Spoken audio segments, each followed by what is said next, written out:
Welcome to Nazir Fears. They say in the heart of the Appalachian Mountains, the trees don't just whisper with the wind. They remember who vanished beneath them. And when you hear your own name echo back from the holler, it's already too late to run. Story 1. The Hollow Whispers, West Virginia. Thomas Greer had been logging the slopes of Spruce Knob, West Virginia, for almost 20 years. He knew these woods like he knew the veins on his calloused hands. Every ridge, every creek, every shortcut back to the highway. But that winter of 2003 was different. The company had expanded deeper into what the locals called Dry Hollow, a stretch of forest people avoided after sunset. Not because of bears or cougars, but because, as the old-timers said, the hollow don't forget voices it hears. Thomas never cared for folklore. He was a man of diesel, sweat, and coffee, not ghost stories. But when his new partner, Eli Turner, joined the crew, things started to feel off. It began with the radio. Every evening, as the loggers packed up and the trucks rolled out, Thomas kept his CB radio on Channel 12. But one night, when he keyed the mic to check in, a faint whisper crackled through the static. "Tom, help me." He froze. The voice was distant but familiar. Too much like his late brother Caleb, who'd disappeared while hunting in those same woods 15 years ago. "Who is this?" Thomas barked. Static, then again softer. "Tom, down the hollow." Eli looked up from the passenger seat, his flashlight trembling slightly. "What's wrong?" Thomas just shook his head. "Bad signal. Let's go." But when they reached the old switchback road leading out, the headlights flickered, then died completely. The forest swallowed the sound of the engine. No wind, no crickets. Only the deep, heavy silence of Appalachian dark. They tried restarting the truck, but the battery was dead cold. Eli grabbed a lantern from the back and stepped out. The fog was thick, curling low around their boots. Then Thomas heard it. A low whistle drifting from the valley below. Caleb's whistle. He hadn't heard it in 15 years. Against reason, he called out, "Caleb, that you?" Eli hissed, Don't answer it." But it was too late. A sound moved through the fog. Not footsteps, but something dragging. Heavy, slow.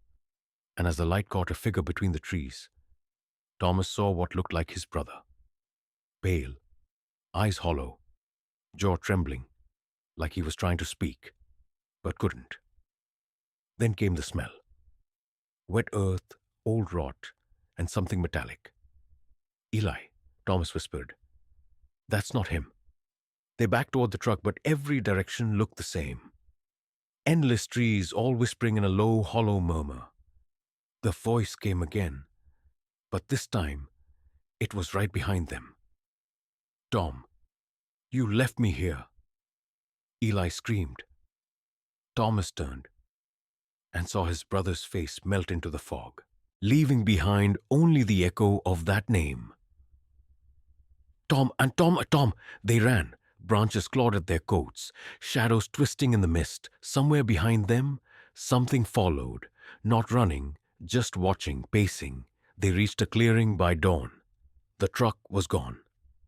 Only tire tracks led deeper into the woods, where no road had ever been. Sheriff Hale found them 2 days later, wandering barefoot near an old mining shaft sealed since the 1950s. They were frostbitten, shaking, barely coherent. Thomas kept repeating one phrase. "It called me by name." Eli never spoke again. A month later, when the thaw came, loggers found a rusted CB radio deep inside the hollow. It was still turned on, mic pressed down.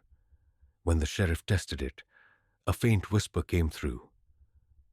"Tom, you found me. And if you ever drive through Dry Hollow Road near Spruce Knob, you might catch a whisper through your own radio, someone calling your name from deep in the mountains that never forget a voice. Story 2. The Red Lantern of Boone County, Kentucky.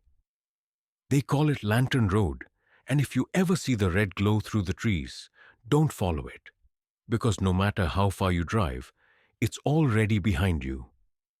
It was October of 2014 when Rachel Boone, a 28-year-old long-haul driver from Nashville, got her first solo route through the Appalachian stretch that cut across northern Kentucky. She'd heard other drivers talk about that section. The fog, the curves, the static on the CB that always hit around mile marker 61. But Rachel was tough, determined, and not one to be scared by ghost stories. She grew up in a house full of truckers, and she'd spent her whole life proving she could handle the road just like any man out there. That night she was hauling a refrigerated trailer full of produce bound for Lexington. Midnight fog had rolled in thick, heavy, and silver under the truck's high beams. The road was empty. Not a single taillight ahead, not a single set of headlights behind. Just the rhythmic hum of the engine, the wiper blades sliding across misted glass, and the low hum of the CB radio. Then, around 12:43 a.m., the radio crackled. A faint male voice cut through the static. "Breaker 19, anyone else seeing the lantern?" Rachel frowned. "Say again?" Silence. Then the voice again, softer. "Red light up ahead. She's walking again." Rachel's pulse quickened. She glanced down the road, and sure enough, a faint red glow appeared about 100 yards ahead. Dim, low to the ground, and swaying like someone holding an old oil lantern. She slowed the rig, leaning forward, eyes narrowing through the fog. The light bobbed slowly from one side of the road to the other, like someone signaling for help. She grabbed her radio. "This is Hall 72 out of Nashville. I've got a visual on that light. Looks like someone's stuck." But there was no answer. Rachel eased closer, engine idling low. Then the glow stopped. The light froze in the center of the road, and for just a second, she thought she saw a figure. Small, thin, wearing what looked like a long, old-fashioned coat. Then it vanished. The fog swallowed everything. She blinked hard. "Probably some drunk with a flashlight," she muttered. But when she rolled past the spot where the light had been, the temperature inside the cab dropped suddenly. Her breath fogged the glass from the inside. The radio crackled again. A whisper this time. "Rachel."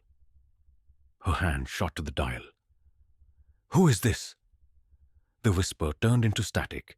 Then came 3 sharp knocks. Not from outside, but from the back of her trailer. She froze. Another 3 knocks, slow, deliberate, bang, bang, bang. Rachel threw the truck into park, grabbed her flashlight, and climbed down. The air was freezing. Her boots crunched on frost-covered gravel. She walked to the back of the trailer, every instinct screaming to stop, but she had to check. She flicked on the flashlight, beam shaking.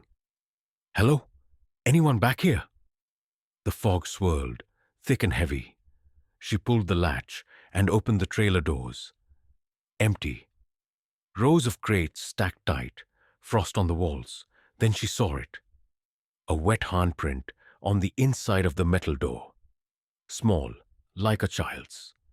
She slammed the doors shut and ran back to the cab.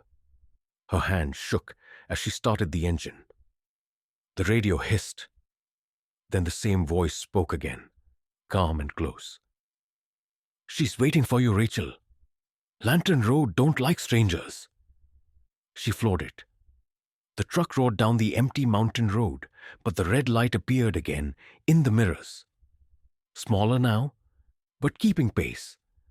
It wasn't in front of her anymore. It was behind her. She tried calling dispatch, but her phone showed no signal. The GPS froze, spinning in circles. The road ahead twisted and turned, and no matter how far she drove, the same landmarks passed again. An old rusted mailbox, a fallen pine tree, a curve with the same guardrail scrape. It was like she was looping through the same mile over and over again.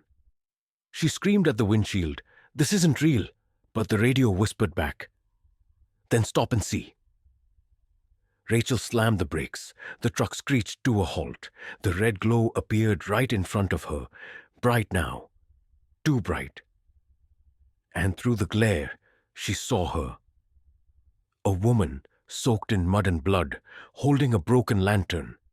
Her face was half burned, her eyes white and hollow. She lifted the lantern and whispered, "You shouldn't have stopped." The light burst. Rachel woke up at dawn, slumped over the steering wheel. Her truck was parked at a different intersection entirely. Boone Hollow Road, 3 miles from where she remembered stopping. The lantern, the fog, everything was gone. The only thing left was a red handprint on her window. When she reached the nearest gas station, an old man behind the counter stared at her pale face and shaking hands. "You took Lantern Road last night, didn't you?" he said softly. She nodded. He sighed. "You're lucky you came back. Most folks who see her don't." He told her about the story. How in 1956, a woman named Clara Boone used to guide stranded drivers through the fog with her lantern after her husband died on that road. One night, a trucker didn't see her and hit her head on. They buried her near the bend where she died. Since then, every few years, a red lantern appears on foggy nights. And whoever follows it never makes it home. Rachel quit long-haul driving 3 weeks later. She couldn't stand the fog, the radios, or anything red in the dark. But sometimes, when she drives her pickup through Boone County, her radio still hisses, and a soft voice says her name. And if you ever find yourself on Lantern Road after midnight, and you see a red light swaying through the fog, don't stop. Story 3. The Lost Choir of Pine Hollow, Tennessee. It was early November 2016 when Daniel Cooper, a 34-year-old park ranger in Monroe County, was sent to investigate reports of strange lights and trespassers near the old Pine Hollow church ruins. The church had burned down in 1962 after a lightning strike during a Sunday service killed nearly the entire choir inside. Only one person survived, a young girl named Sarah Luden, who swore she heard voices in the fire calling her by name. For decades after that, people said they still heard the choir singing in the woods, long after the fire went out. Daniel didn't believe in ghosts, or at least that's what he told himself. He'd worked as a ranger for 9 years, and he'd seen it all. Poachers, vandals, even a few drunk teens playing around the ruins at night. But that night, something about the air felt off. Thick and still, like the forest itself was holding its breath. He parked his truck near the old trailhead and radioed in. "Ranger 12 checking Pine Hollow perimeter, ETA back in 30. Static answered him, faint and hollow. He grabbed his flashlight, his sidearm, and started down the overgrown trail. The moonlight barely touched the forest floor. Every sound seemed distant. The crunch of his boots, the rustle of dry leaves, the faint hoot of an owl somewhere far away. After about 10 minutes, he reached the clearing. The remains of the church stood there, silent and skeletal. Just the stone foundation and the warped outline of what used to be the bell tower. Moss covered everything. Then Daniel froze. There was music, soft, far away at first. A faint hum that drifted through the trees like a lullaby. It sounded like singing. He raised his flashlight, scanning the ruins. No one there. But the voices, male and female, layered, harmonic, were growing clearer. He could make out a melody, something old and sorrowful. "What the hell?" he whispered, his breath visible in the cold. He stepped into the ruins, his boots crunching on broken glass and ash. The singing stopped. Silence fell, heavy, suffocating. He took a deep breath, trying to calm himself, when suddenly the radio on his shoulder crackled. But it wasn't dispatch. It was singing. The same voices, now whispering through the static. He ripped the radio off his belt, staring in disbelief as the choir's hum grew louder. The air temperature dropped sharply. His flashlight flickered. And then he heard it. A voice, clear as day, right behind him. "Daniel?" He spun around, light shaking. Nobody there. Just shadows. The trees seemed to lean closer, like they were listening too. He started backing away when his boot hit something hard. A piece of wood buried in the leaves. It was a pew, and carved into it were names, burned into the surface. The last one made his blood run cold. Sarah Loudon, the lone survivor. Then the voices came back, louder, all around him, overlapping, chanting. He couldn't understand the words, but it sounded like Latin, or something older. He shouted, "Who's out there?" No answer. Just the sound of the choir, rising and falling in perfect unison. Then a flicker of orange light appeared between the trees. Faint flames dancing like candles in the dark. He blinked, dozens of them. A ring of lights surrounding the clearing. They moved closer. For a moment, he saw faces in the glow. Pale, wet, and ash-covered. Eyes glowing faintly gold. They weren't walking. They were swaying, like they were still singing to a rhythm only they could hear. Daniel stumbled backward, tripping over a stone. His flashlight hit the ground and went out. The singing grew deafening now, echoing through his skull. He clamped his hands over his ears, but the sound was inside his head. The radio screamed with static, then a single voice cut through. Calm, female, almost sweet. "Stay and sing with us." He scrambled for the trail, half crawling, half running. The voices chased him, fading in and out like they were beside him one second and miles away the next. His lungs burned, his legs ached, but he didn't stop until he reached the truck. He slammed the door, started the engine, and floored it down the dirt road. But halfway out, the headlights caught something. A figure standing in the middle of the road. A young woman in a charred white choir dress. Her hair was matted, her eyes glowing faint gold. She opened her mouth to sing, but no sound came out. The engine sputtered and died. Everything went silent. Daniel tried the ignition again. Nothing. Then he heard it. Faint at first, but growing louder. The choir, coming from the woods on both sides. He grabbed his radio. "Dispatch. This is Ranger 12. I need..." The signal cut. The radio whispered instead, "You're late for choir, Daniel." He screamed, punched the gas again, and this time the truck roared to life. He tore down the road, not daring to look in the mirrors. When he reached the highway, the singing finally stopped. He didn't sleep that night. The next morning, when rangers went to check the site, they found deep boot prints leading into the ruins, but none coming out. The pews were rearranged like someone had been sitting there all night, and the name Daniel Cooper was freshly carved into the wood, right below Sarah Loudon. Daniel quit the Park Service 2 weeks later. He left Tennessee and never went back.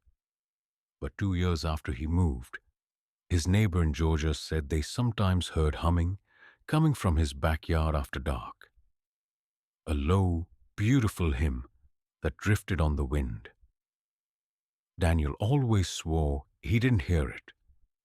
But one night, when the wind was just right, his wife woke to find him standing at the window, eyes open, mouth moving silently, like he was singing along with something only he could hear.